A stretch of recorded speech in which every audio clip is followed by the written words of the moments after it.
St. Nicholas Greek Orthodox Church is reopening 20 years after it was destroyed on 9/11. The 80-year-old house of worship stood steps away from the Twin Towers. Crews have worked overtime to finish the exterior of the newly built St. Nicholas Greek Orthodox Church, a national shrine to remember those lost on that tragic day. So for more on this, we want to bring in Father Alexander Karloutsos. He is the Vicar General of the Greek Orthodox Archdiocese of America. Thank you so much for joining us, Father. You know, since leading up to this day, I've been kind of hunkering down and rereading articles and watching documentaries and sort of remembering.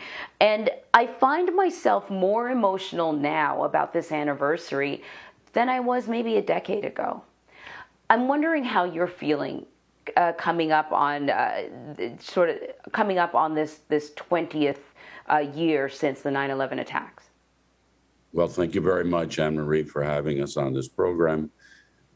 I must tell you, we reflect upon 20 years have passed, and the lives lost at that day actually become more intense when you reflect on those moments, because the darkness of that day meant that they extinguished 3,000 lives that no longer shine, that no longer bring love and warmth to those around them. And so we believe that this shrine will be their light. We'll be able to carry their lives forward.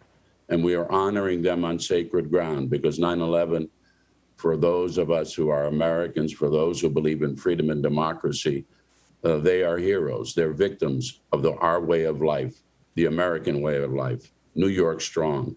So it's with great pain, but also with great hope. And that's why we're looking forward to Friday night at 8 o'clock to light our shrine, which is actually the shrine of the United States and the light of the world, the Parthenon of Orthodoxy, right at Ground Zero. I want to talk about the message being sent. The church had been there for, I think, 85 years or so, more than 80 years, in that same location. You had options. You didn't need to rebuild in the same place. And also, you know, rebuilding the exact same church or something very similar was not an option. Can you talk about why you chose to rebuild there?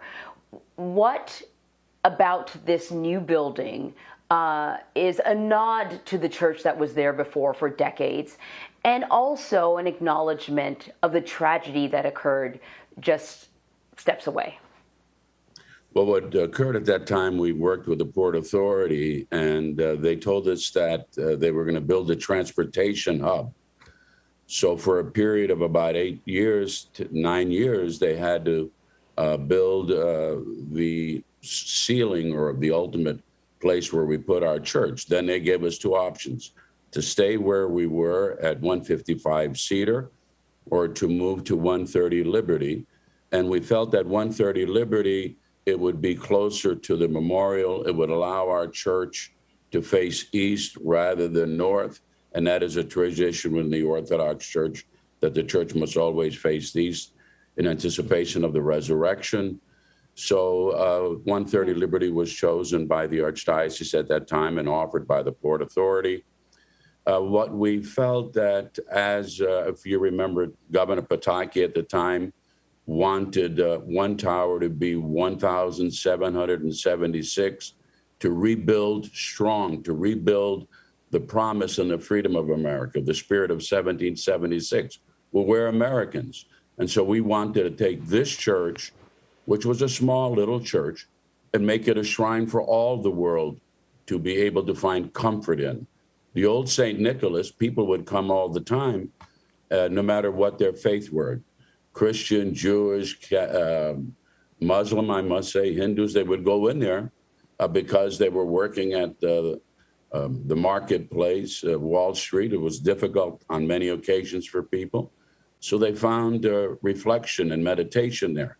We want our church to do that the same. We want to be open to all those who want to visit. No one's a stranger. Everyone is a friend we have not met and a friend that we've not embraced. This is going to be a witness that St. Nicholas, the spirit of St. Nicholas, the spirit of Santa Claus, because, of course, St. Nicholas was, who later became Santa Claus through the media and through gift giving. So St. Nicholas is going to be one who embraces and loves and affirms humanity and life itself. Oh, Father, I love that. It sounds like a place that will welcome people from all over the world, and congratulations on the reopening. Thank you. Thank you very much, Anne-Marie, and I look forward to welcoming you there as well. God bless you, and thank you all. I'd love it.